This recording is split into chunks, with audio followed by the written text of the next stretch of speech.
IBC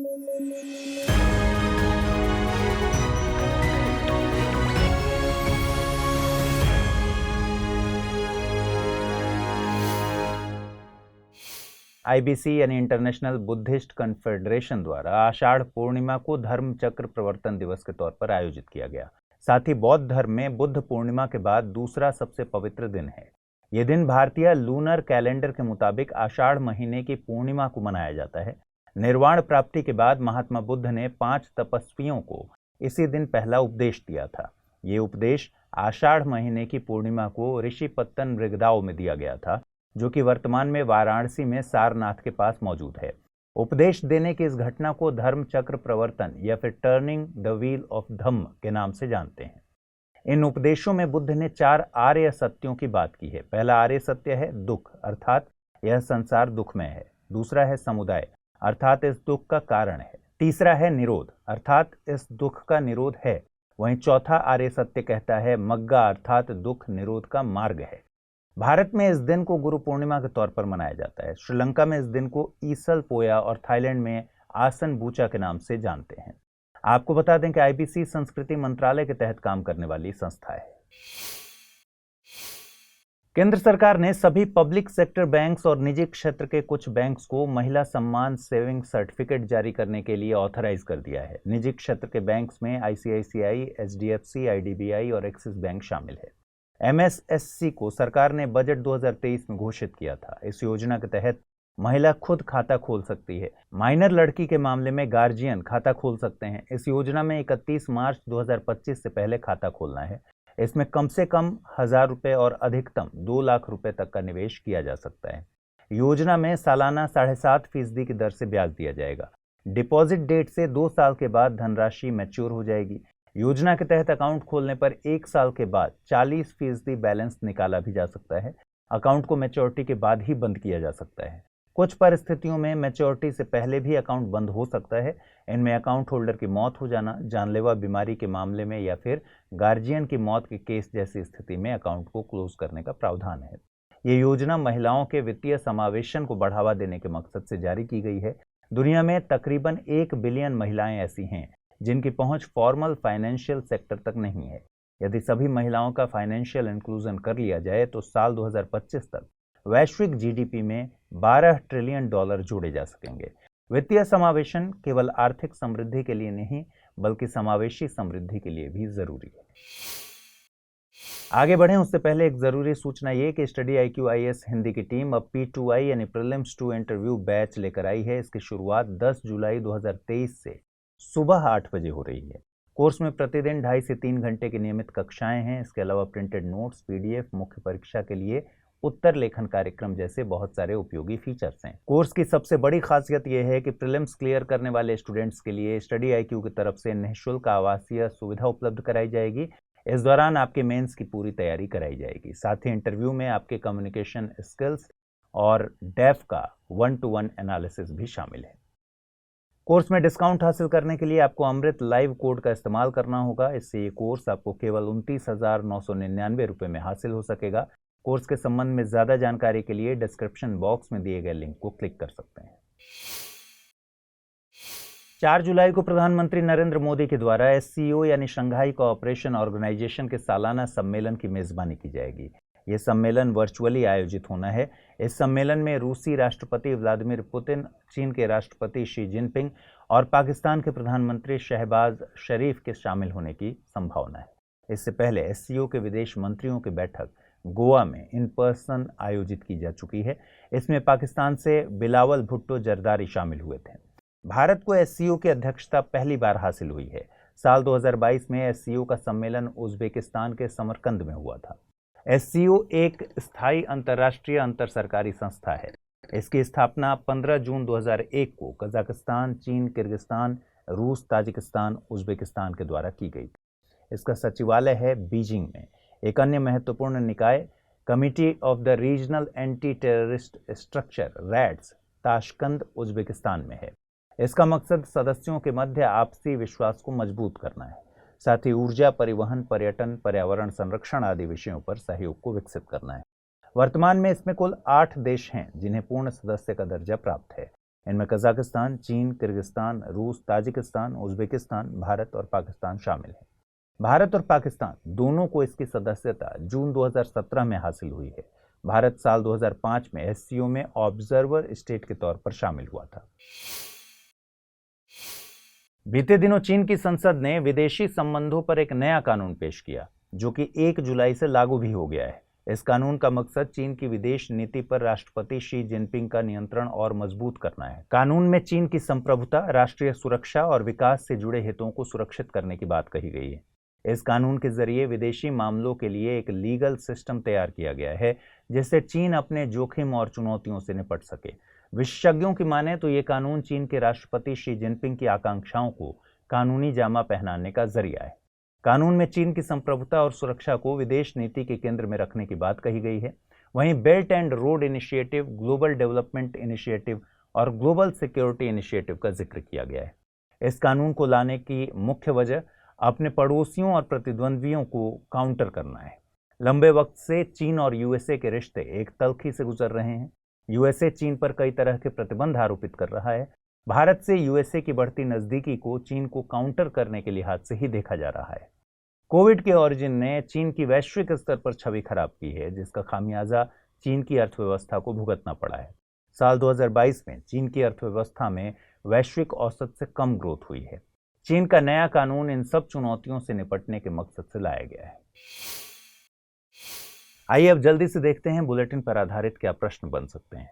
पहला प्रश्न है, ग्रंथों में उल्लिखित धर्म चक्र प्रवर्तन है बुद्ध का दर्शन, सारनाथ में दिया गया उनका प्रथम उपदेश, उनके धार्मिक आदर्श या फिर बौद्ध अनुष्ठान। अगला सवाल है, निम्नलिखित कथनों पर विचार कीजिए। एससीओ एक अंतर सरकारी संस्था है। इसका मुख्यालय शंघाई में है। भारत इसका स्थायी सदस्य है। उपर्युक्त में से कितने कथन सही हैं? केवल 1, केवल 2, सभी 3 या फिर इनमें से कोई नहीं। आइए देखिए पिछले बुलेटिन में आपसे क्या सवाल पूछे गए थे और उनके सही जवाब क्या हैं। पहला सवाल पूछा गया था, निम्नलिखित में से यूनिकॉर्न, गजेल और चीता किसके प्रकार हैं? स्टार्टअप्स, सूक्ष्म लघु और मध्यम उद्योग, सहकारी संस्थाएं, केवल महिलाओं द्वारा संचालित कंपनीज। इसका सही जवाब है विकल्प ए यानी स्टार्टअप्स। अगला सवाल था, निम्नलिखित कथनों पर विचार कीजिए। डोर टू हेल तुर्कमेनिस्तान में स्थित है। अशगाबाद तुर्कमेनिस्तान की राजधानी है। तुर्कमेनिस्तान एक लैंडलॉक्ड कंट्री है। उपर्युक्त में से कितने कथन सही हैं? केवल 1, केवल 2, सभी तीनों या फिर इनमें से कोई नहीं। सही जवाब है विकल्प सी यानी तीनों कथन सही हैं। 4 जुलाई को स्वतंत्रता सेनानी अल्लूरी सीताराम राजू की जयंती मनाई जाती है। उनका जन्म 4 जुलाई 1897 को वर्तमान आंध्र प्रदेश में हुआ था। इस मौके पर राष्ट्रपति द्रौपदी मुर्मू हैदराबाद पहुंची हैं। यहां अल्लूरी सीताराम राजू की 125वीं जयंती के समापन समारोह का आयोजन किया जाएगा। बीते साल प्रधानमंत्री नरेंद्र मोदी ने भीमावरम से 125वीं जयंती के लिए साल भर चलने वाले समारोह का शुभारंभ किया था। अल्लूरी सीताराम राजू को स्थानीय लोगों के द्वारा मान्यम वीरडू यानी हीरो ऑफ द जंगल्स कहा जाता था। उन्हें पूर्वी घाट में जनजातियों के हितों की रक्षा के लिए ब्रिटिशर्स के साथ लड़ाई के लिए जाना जाता है। उन्होंने ब्रिटिशर्स के प्रति गुरिल्ला प्रतिरोध की नीति अपनाई थी। उनका ज्योतिष और चिकित्सा का ज्ञान और जंगली जानवरों को वश में करने की क्षमता ने उन्हें स्थानीय निवासियों के बीच सम्मान दिलाया था। क्षेत्र के स्थानीय आदिवासी समुदायों के बीच ब्रिटिशर्स के प्रति नाराजगी की 2 प्रमुख वजहें थीं। पहली, पोडू खेती पर प्रतिबंध लगाना। दरअसल पोडू खेती एक शिफ्टिंग कल्टीवेशन है। इसमें स्लैश एंड बर्न की तकनीक अपनाई जाती है। ब्रिटिशर्स ने इन वनों को रिजर्व फॉरेस्ट घोषित करके इस खेती पर प्रतिबंध लगा दिया था। दूसरी वजह थी फॉरेस्ट एक्ट 1882 के जरिए माइनर फॉरेस्ट प्रोड्यूस मसलन पत्ते आदि के कलेक्शन पर प्रतिबंध लगाना। इन वजहों से उपजे असंतोष ने आदिवासियों को अल्लूरी सीताराम राजू का फॉलोअर बनाया। ब्रिटिशर्स की एक और नीति ने अल्लूरी सीताराम राजू की पॉपुलैरिटी में इजाफा किया।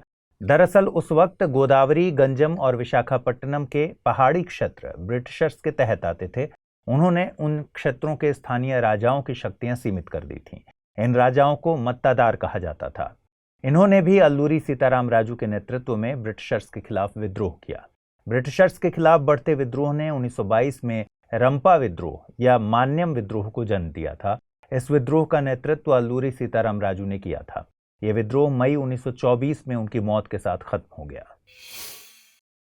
महिला एवं बाल विकास मंत्रालय ने माइनर रेप विक्टिम्स यानी अवयस्क रेप पीड़िता के लिए एक विशेष योजना लॉन्च की है। योजना के तहत जिन रेप मामलों में माइनर गर्ल्स प्रेग्नेंट हो जाती हैं, वहां मेडिकल, वित्तीय और अवसंरचनात्मक मदद मुहैया कराई जाएगी। ये योजना निर्भया फंड के तहत चलाई जाएगी। इसके लिए 74.1 करोड़ रुपए का फंड भी एलोकेट किया गया है। इसमें मातृत्व, नवजात एवं शिशु देखभाल, मानसिक और विधिक मदद एक साथ की जाएगी। योजना के तहत माइनर रेप विक्टिम और नवजात शिशु का बीमा भी कराया जाएगा। योजना में उन माइनर गर्ल्स को शामिल किया जाएगा जो अनाथ हैं या उनके परिवार ने उन्हें त्याग दिया है। इस योजना के लिए विक्टिम के पास एफआईआर की कॉपी होना जरूरी नहीं है। योजना में माइनर रेप विक्टिम्स को मदद मुहैया कराने के लिए मिशन वात्सल्य की प्रशासनिक संरचना की मदद ली जाएगी।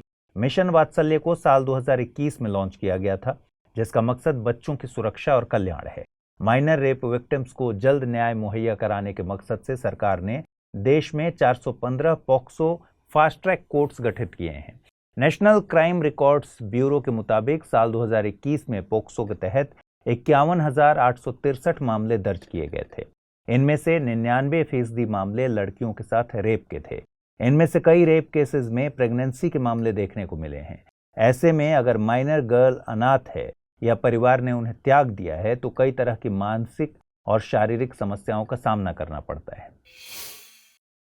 आइए आगे बढ़ें। उससे पहले मैं बता दूं कि स्टडी IQ IAS हिंदी की टीम P2I यानी प्रीलिम्स टू इंटरव्यू बैच लेकर आई है। इसकी शुरुआत 10 जुलाई 2023 से सुबह 8 बजे हो रही है। कोर्स में प्रतिदिन 2.5 से 3 घंटे की नियमित कक्षाएं, प्रिंटेड नोट्स, PDF, मुख्य परीक्षा के लिए उत्तर लेखन कार्यक्रम जैसे बहुत से उपयोगी फीचर्स हैं। कोर्स की सबसे बड़ी खासियत यह है कि प्रीलिम्स क्लियर करने वाले स्टूडेंट्स के लिए स्टडी IQ की तरफ से निःशुल्क आवासीय सुविधा उपलब्ध कराई जाएगी। इस दौरान आपके मेंस की पूरी तैयारी होगी। साथ ही इंटरव्यू में आपके कम्युनिकेशन स्किल्स के विकास के साथ डेप्थ का 1-to-1 एनालिसिस होगा। इस कोर्स में डिस्काउंट के लिए अमृत लाइव कोड का इस्तेमाल करेंगे आप अगर, तो यह कोर्स आपको केवल 29,999 रुपये में हासिल हो सकेगी। कोर्स के संबंध में और अधिक जानकारी के लिए डिस्क्रिप्शन बॉक्स में दिए गए लिंक को क्लिक कर सकते हैं। ट्विटर का मालिकाना हक एलॉन मस्क के पास आने के बाद से उन्होंने तमाम तरह के बदलाव किए। हाल ही में एक नए ट्वीट के जरिए ट्विटर पर पोस्ट रीडिंग को सीमित कर दिया गया है। वेरीफाइड अकाउंट वाले प्रतिदिन 6,000 पोस्ट पढ़ सकेंगे, वहीं अनवेरीफाइड अकाउंट के लिए ये सीमा 600 पोस्ट तक रहेगी। साथ ही नए वेरीफाइड अकाउंट्स के लिए सीमा 300 पोस्ट तय की गई है। हालांकि कुछ ही घंटों के भीतर इन सीमाओं में बदलाव किया गया। अब वेरीफाइड अकाउंट के लिए प्रतिदिन 10,000, वहीं अनवेरीफाइड अकाउंट्स के लिए ये सीमा 1,000 पोस्ट तय की गई। नए वेरीफाइड अकाउंट्स के लिए सीमा 500 पोस्ट की लिमिट तय की गई है। इस बदलाव की वजह डेटा स्क्रैपिंग को बताया जा रहा है। डेटा स्क्रैपिंग को वेब स्क्रैपिंग भी कहते हैं। ये वेबसाइट और ऑनलाइन सोर्सेज के जरिए बड़े स्तर पर डेटा को कलेक्ट करने की एक ऑटोमेटेड प्रोसेस है। इसमें सॉफ्टवेयर टूल्स और प्रोग्रामिंग टेक्निक के जरिए डेटा को स्ट्रक्चर्ड फॉर्मेट में कलेक्ट किया जाता है। डेटा स्क्रैपिंग के सकारात्मक और नकारात्मक दोनों तरह के प्रभाव होते हैं। ट्विटर के डेटा की बड़ी मात्रा में हो रही डेटा स्क्रैपिंग यूजर एक्सपीरियंस के लिहाज से खराब है।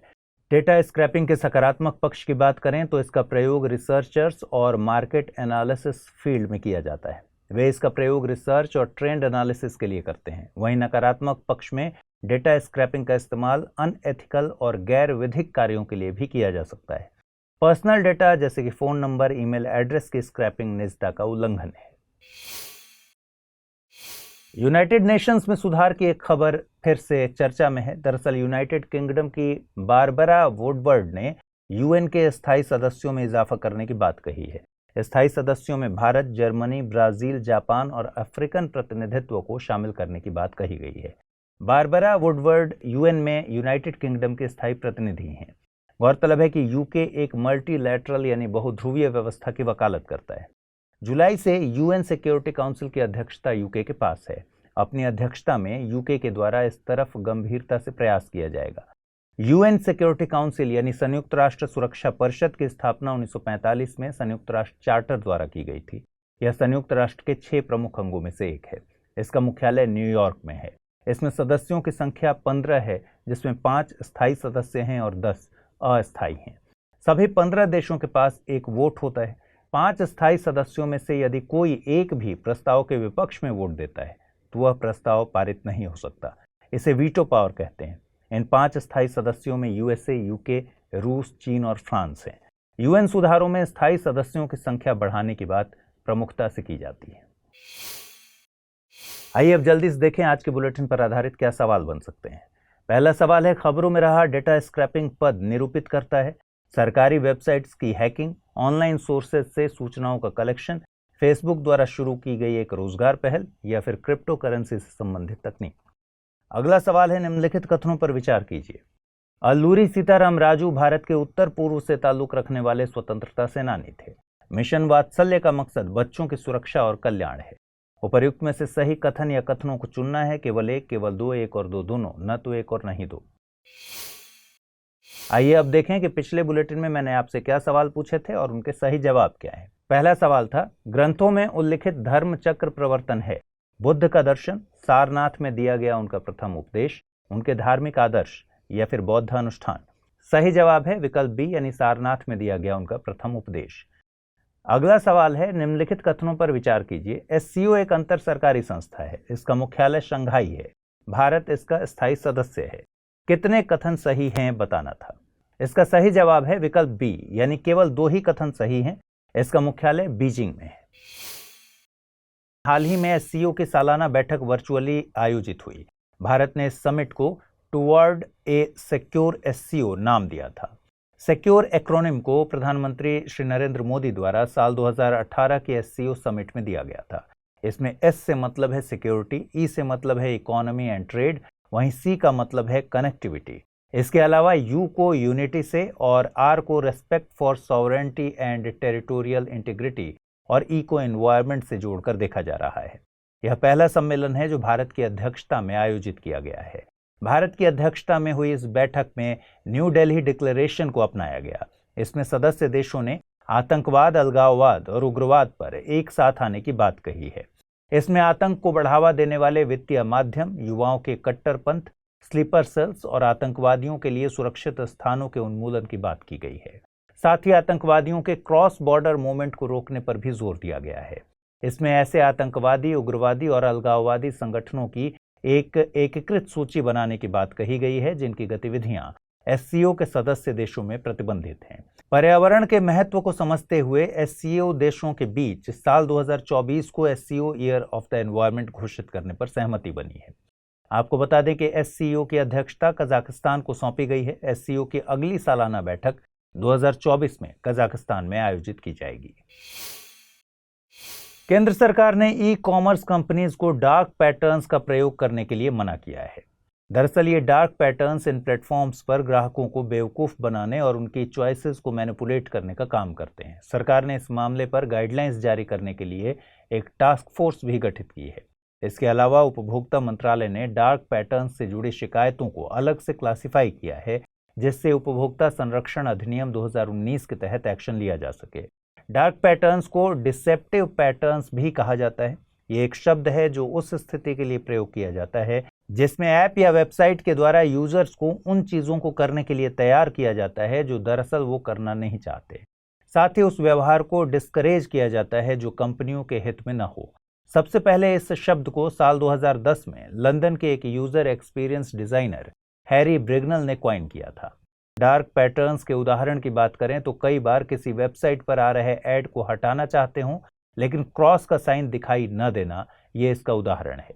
फिर आप जब उस क्रॉस को क्लिक करते हैं तो वो इतना कम विजिबल होता है कि पूरा ऐड ही ओपन हो जाता है। अब आप वो ऐड देखना चाहते हो या फिर नहीं, लेकिन आपके स्क्रीन पर ऐड दिखाने का काम डार्क पैटर्न्स के जरिए कर दिया गया है। डार्क पैटर्न्स में कई तरीकों का इस्तेमाल करके यूजर के व्यवहार को प्रभावित किया जाता है। आइए अब आगे बढ़ें, उससे पहले मैं बता दूं study IQ IAS Hindi team P2I batch यानी प्रीलिम्स टू इंटरव्यू बैच लेकर आई है। इसकी शुरुआत 10 जुलाई 2023 से सुबह 8 बजे हो रही है। कोर्स में प्रतिदिन 2.5 से 3 घंटे की नियमित कक्षाएं हैं। प्रिंटेड नोट्स, PDF, मुख्य परीक्षा के लिए उत्तर लेखन कार्यक्रम जैसे बहुत से उपयोगी फीचर्स हैं। इस कोर्स की सबसे बड़ी खासियत कि प्रीलिम्स क्लियर करने वाले स्टूडेंट्स के लिए स्टडी IQ की तरफ से निःशुल्क आवासीय सुविधा उपलब्ध कराई जाएगी। इस दौरान आपके मेंस की पूरी तैयारी कराई जाएगी। साथ ही इंटरव्यू में आपके कम्युनिकेशन स्किल्स के विकास के साथ डेफ का 1-to-1 एनालिसिस किया जाएगा।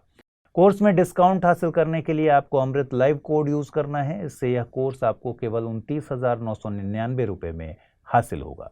कोर्स के संबंध में और अधिक जानकारी के लिए डिस्क्रिप्शन बॉक्स में दिए गए लिंक पर क्लिक कर सकते हैं। भारत एसएएफएफ चैंपियनशिप में कुवैत को हराकर 9वीं बार विजेता बना है। भारत ने कुवैत को पेनल्टी शूटआउट में हराकर ये खिताब अपने नाम किया। ये मैच बेंगलुरु के कांतिवीर स्टेडियम में आयोजित किया गया था। भारत की राष्ट्रीय फुटबॉल टीम के कैप्टन सुनील छेत्री और गोलकीपर गुरप्रीत सिंह थे। इस चैंपियनशिप के 30 सालों के इतिहास में भारतीय पुरुष फुटबॉल टीम एक डोमिनेंट फोर्स रही है। इसमें आयोजित हुए 14 एडिशंस में से भारतीय पुरुष फुटबॉल टीम 9 बार विजेता बनी है। एसएएफएफ चैंपियनशिप एक इंटरनेशनल फुटबॉल टूर्नामेंट है। इसमें प्राथमिक तौर पर दक्षिण एशिया उपमहाद्वीप की टीमें हिस्सा लेती हैं। इसे एसएएफएफ यानी साउथ एशियन फुटबॉल फेडरेशन के द्वारा आयोजित किया जाता है। एसएएफएफ एशियन फुटबॉल फेडरेशन के तहत आने वाली 5 सब कॉन्फेडरेशन में से एक है। एसएएफएफ को साल 1997 में भारत, पाकिस्तान, श्रीलंका, बांग्लादेश, नेपाल और मालदीव्स के द्वारा गठित किया गया। साल 2000 में इसमें भूटान शामिल हुआ। दक्षिण एशियाई देशों की पहली फुटबॉल चैंपियनशिप साल 1993 में आयोजित की गई थी। तब इसे south Asian association for regional cooperation gold cup के नाम से जाना जाता था। इस टूर्नामेंट को साल 2008 से एसएएफएफ चैंपियनशिप के नाम से जाना जाता है। एसएएफएफ विमेंस चैंपियनशिप की शुरुआत साल 2010 से की गई है। इसके 6 एडिशन आयोजित हो चुके हैं। इनमें शुरुआत के लगातार 5 एडिशन में भारतीय महिला फुटबॉल टीम विजेता रही है।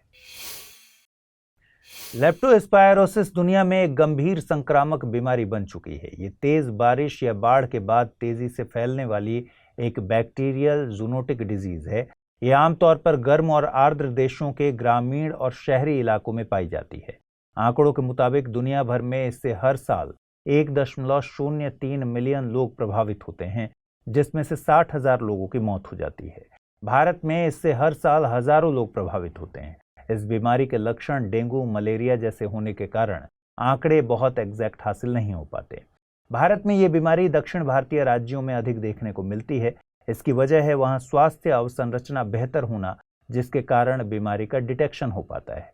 लेप्टोस्पायरोसिस एक बैक्टीरिया लेप्टोस्पायरा के कारण होने वाली बीमारी है।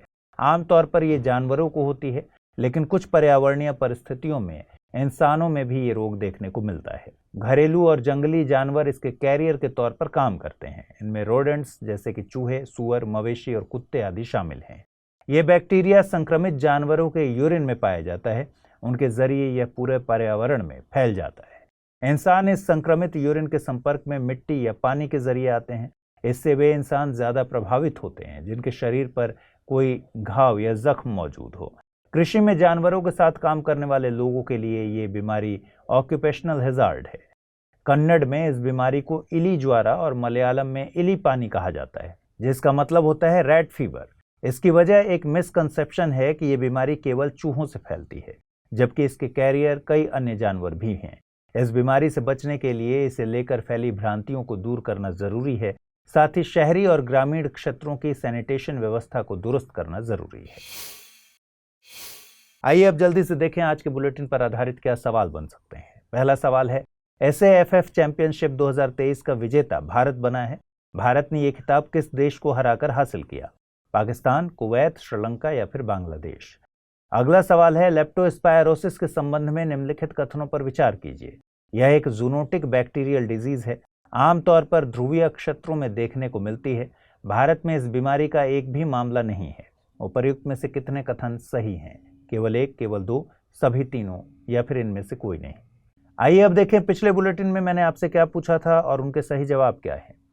पहला प्रश्न है, खबरों में रहा डेटा स्क्रैपिंग पद निरूपित करता है सरकारी वेबसाइट्स की हैकिंग, ऑनलाइन सोर्सेज से सूचनाओं का कलेक्शन, फेसबुक द्वारा शुरू की गई एक रोजगार पहल या फिर क्रिप्टो करेंसी से संबंधित तकनीक। सही जवाब है इसका विकल्प बी, यानी ऑनलाइन सोर्सेज से सूचनाओं का कलेक्शन। अगला सवाल मैंने पूछा था, निम्नलिखित कथनों पर विचार कीजिए। अल्लूरी सीताराम राजू भारत के उत्तर पूर्व से ताल्लुक रखने वाले स्वतंत्रता सेनानी थे।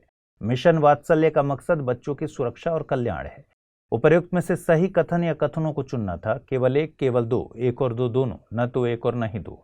सही जवाब है केवल दूसरा कथन सही है, यानी इसका सही विकल्प है बी। अल्लूरी सीताराम राजू दक्षिण भारत के आंध्र प्रदेश से ताल्लुक रखने वाले स्वतंत्रता सेनानी थे।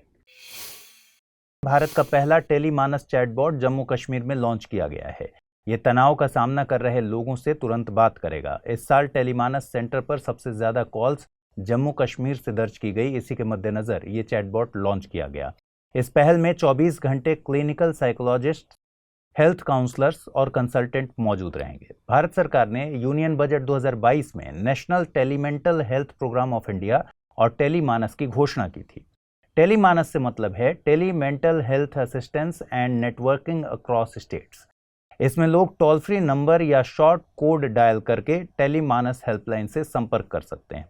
यह कॉल IVRS आधारित ऑडियो कॉलिंग है, जिसमें ऑटो कॉल बैक की सुविधा भी उपलब्ध है। कॉल बैक सेवा के माध्यम से कॉल करने वाले से पहले एक प्रशिक्षित मानसिक सलाहकार द्वारा बात की जाएगी। टेली सलाहकार या तो अपनी क्षमताओं के भीतर जरूरी देखभाल प्रदान करेंगे या फिर कॉल करने वाले को विशेषज्ञ देखभाल के लिए रेफर कर देंगे।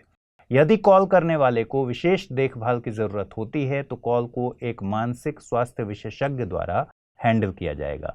इस स्तर की सेवा में ऑडियो और वीडियो दोनों ही विकल्प शामिल होंगे। आपको बता दें कि मानसिक स्वास्थ्य हमारी ओवरऑल हेल्थ का अहम हिस्सा है। इसे केवल मानसिक बीमारी तक सीमित नहीं किया जा सकता। इसमें मेंटल वेलबींग, मेंटल डिसऑर्डर का ना होना, उसका इलाज और देखभाल शामिल होते हैं। आंकड़ों के मुताबिक भारत में मानसिक स्वास्थ्य समस्याओं के चलते होने वाली आयु समायोजित आत्महत्या दर प्रति 1 लाख की जनसंख्या पर 21.1 है। मानसिक स्वास्थ्य के कारण होने वाला आर्थिक नुकसान 2021 से 2030 के बीच 1.03 ट्रिलियन US डॉलर आंका गया है।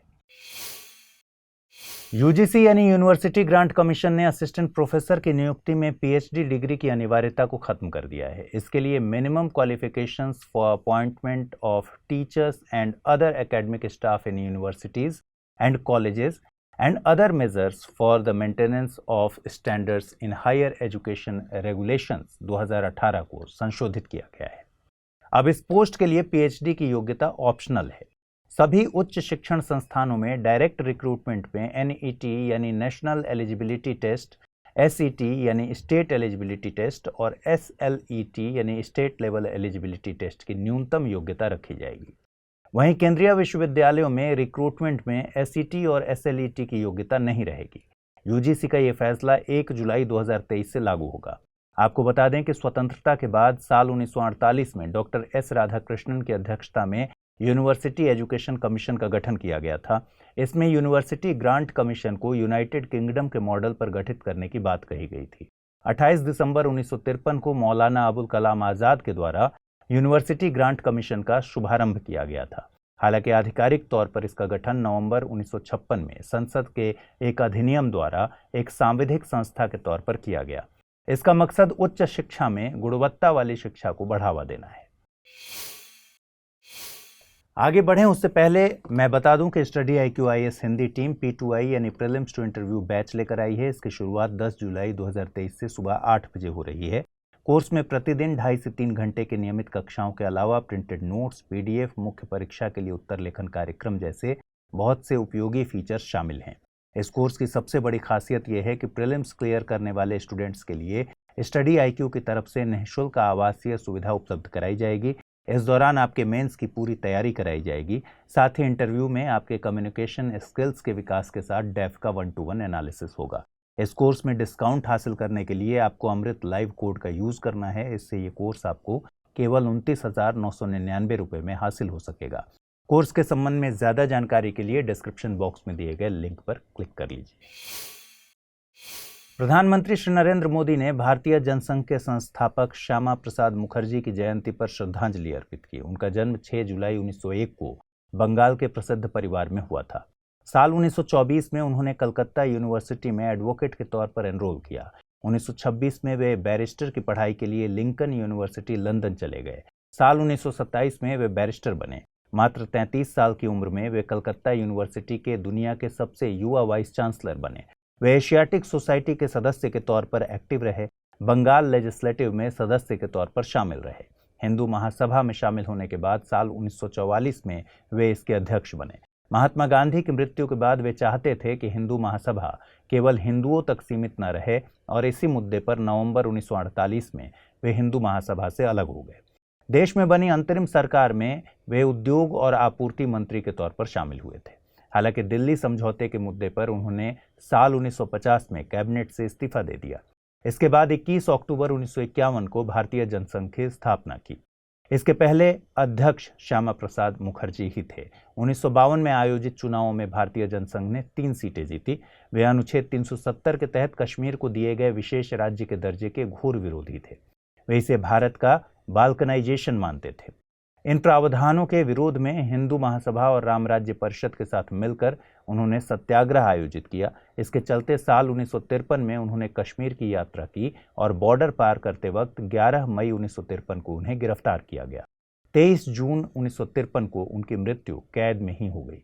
आपको बता दें कि राष्ट्रीय पार्टी का दर्जा प्राप्त बीजेपी की पेरेंट पार्टी भारतीय जनसंघ है। बीते दिनों संपन्न हुई SCO यानी शंघाई कोऑपरेशन ऑर्गेनाइजेशन की बैठक में ईरान को पूर्ण सदस्य का दर्जा मिल गया है। ईरान का SCO में शामिल होना ज्यादा प्रतिनिधित्व और बहुपक्षीय व्यवस्था को दिखाता है।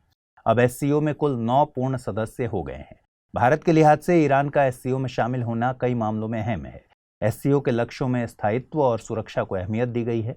हालांकि इस बार हुए सम्मेलन में कनेक्टिविटी एक मुख्य मुद्दा रहा है।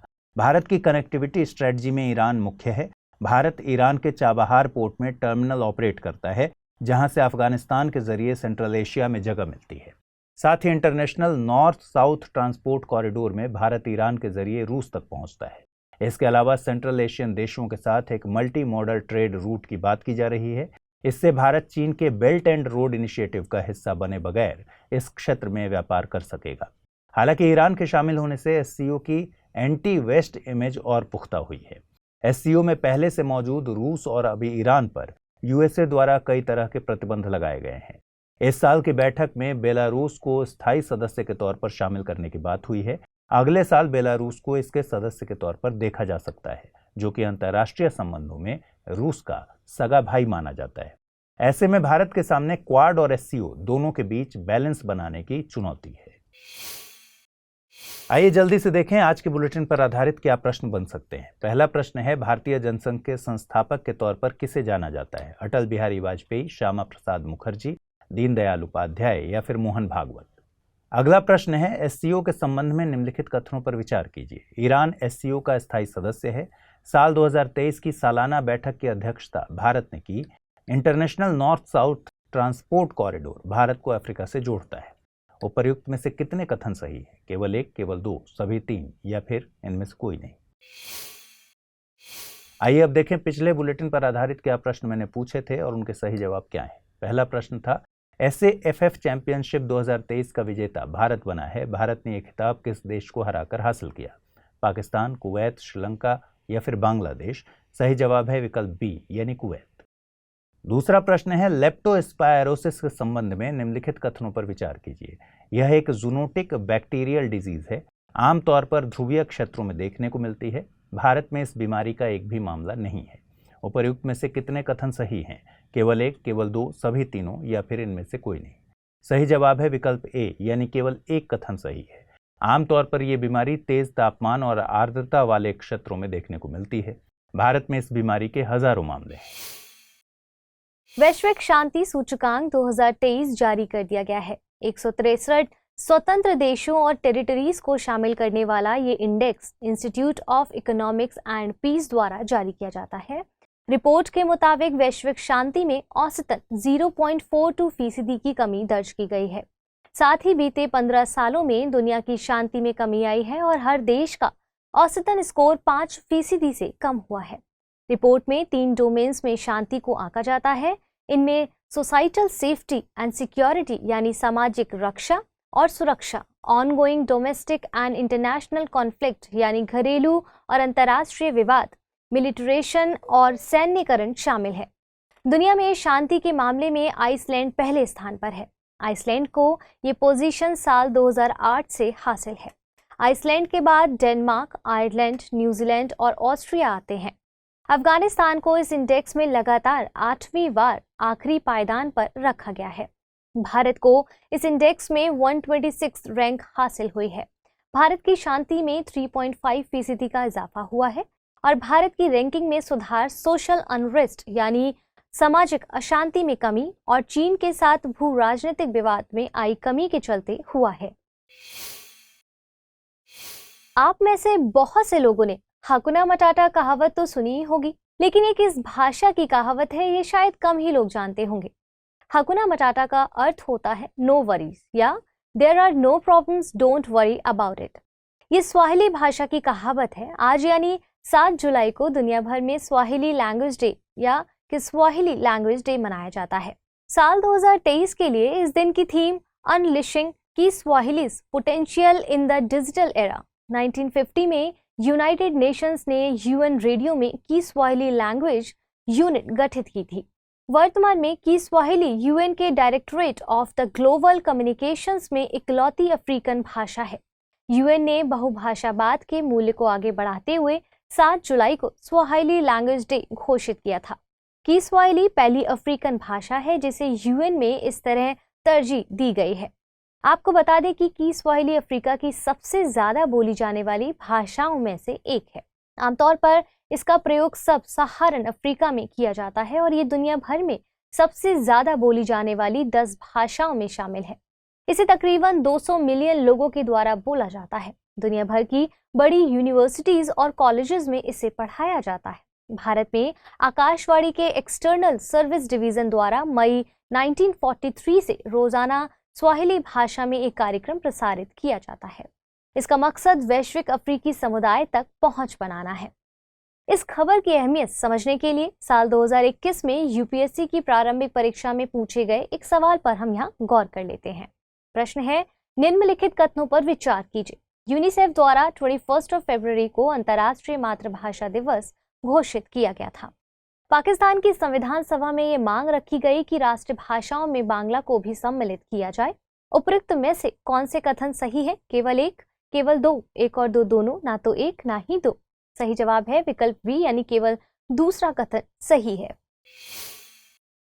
आइए अब आप सभी के लिए जरूरी सूचना। Study IQ IAS Hindi team P2I यानी प्रीलिम्स टू इंटरव्यू बैच लेकर आई है। इसकी शुरुआत 10 जुलाई 2023 से सुबह 8 बजे हो रही है। इस कोर्स की सबसे बड़ी खासियत यह है कि प्रीलिम्स क्लियर करने वाले स्टूडेंट्स के लिए स्टडी IQ की तरफ से निःशुल्क आवासीय सुविधा उपलब्ध कराई जाएगी।